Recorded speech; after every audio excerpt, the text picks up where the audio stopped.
Alright, so this is my favorite Praxic Blade setup that I've been running for the last couple of days now. I don't know who I saw do this. I saw him using it in the GM alert this week, and it was insanely strong. Keeping it simple, I know that every Titan under the sun is probably using Strongholds with Praxic Blade, but I don't think that's the best setup, because the problem with it is that it lacks in damage. Yes, you have the best survivability in the entire game. You can block everything, but you aren't doing anything either. The amount of times I'll end up doing an entire run of some activity, and the guy who's doing this build had like 50 kills compared to everybody else who had like 200 plus. It's just not even worth it. Seriously, it's a good build, but there's better alternatives, and the one I want to talk about today is going to be Caffrey's Horn. Now, before I talk about this, I want to talk about exactly why the Praxic Blade is so good for this setup, and that is because it has the ability to scorch targets on hit. This is incredibly powerful, especially when you pair it with Ember of Searing, which is, sorry, no, Ember of Singeing, which is what I'll talk about in a moment when we get to the subclass portion. But Praxic Blade and Caffrey's Horn. Caffrey's Horn. Now, what this exotic does now is essentially when you use your barricade, you throw out 3 different solar waves that scorch targets on hit. Not only that, anything that is damaged will create a sunspot.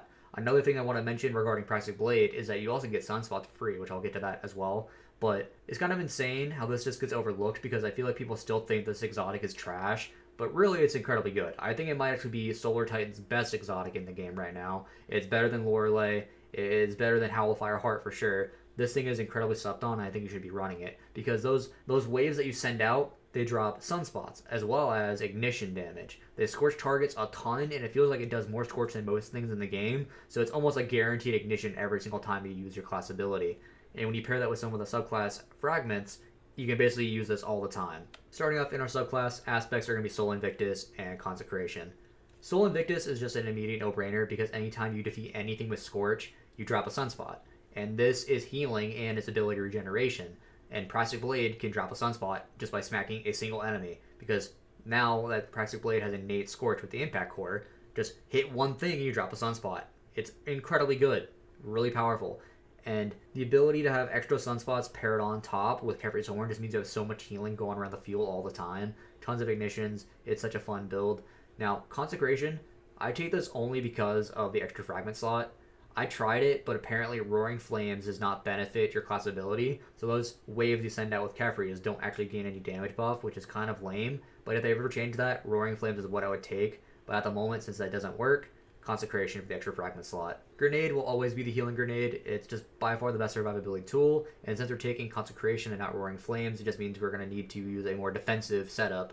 And healing grenade is exactly that. Healing grenade will just help you stay alive longer. Melee is entirely up to you. You can run Hammer Strike or the Baby Hammer if you like, but if you're not running Roaring Flames, it's probably better just go with Hammer Strike. That was a one and done, because our entire goal is using the Praxic Blade as much as possible, not really a melee setup on this build here. And for Super, Hammer of Soul. You want to run this with Soul Invictus, because that's just the best damage you'll get in terms of supers. Burning Maul, kind of, I think it needs a buff personally.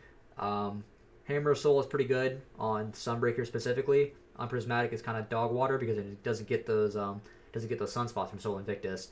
But if you're on Solar, it's a good pairing, very strong. As for fragments, you go with Ashes, Singeing, Wonder, Char, and Blistering. The main two that are important here are going to be Ashes and Singeing.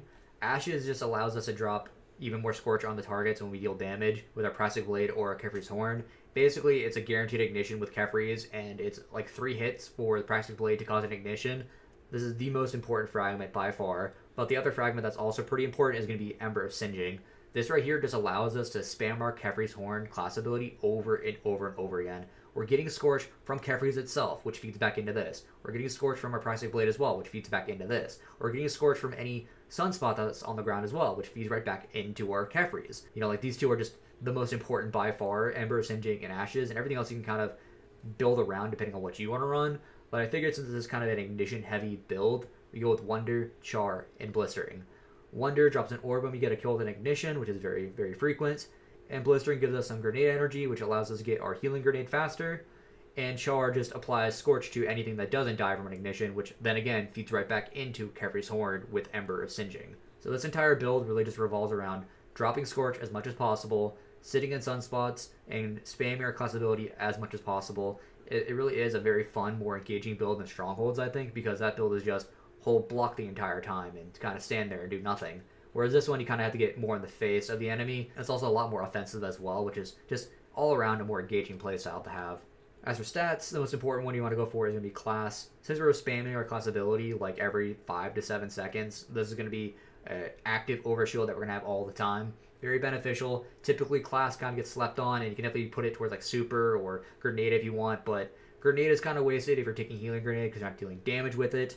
And super, while it's nice, this isn't really a super focused setup. You know, Hammer of Soul isn't that strong of a super, so I feel like if you're running a super setup, you'd probably run something like, you know, T-Crash, or maybe you're running, what are they called? The Consecration Gauntlets that allow Burning Maul to do one big hit, you know, like that's where you would really want to run super. As for the mods, the only things that are really important here are going to be Kinetic Weapon Surges and Kinetic Weapon Siphon. You want to have the ability to drop orbs, and you want the ability to deal more damage with our Praxic Blade. Dynamo, incredibly good. We're going to be doing class abilities all the time in your enemies. This is very, very strong. Run this. And Reaper and Powerful Attraction, so we can pick up orbs and drop orbs with our class ability. This is useless because I'm running a Healing Grenade, and this is also useless because I'm running Healing Grenade. This was like, I think I was running Fusion Grenade or something, so if you want to run a different grenade, run this, but probably do some loader mods here instead.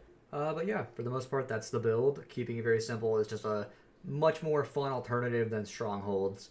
It's a good build. I think this is pretty slept on right now, and it's a build that will probably get better as time goes on because right now we don't have anything too crazy with the artifact of Revolving Solar. So give this a try. It's fun.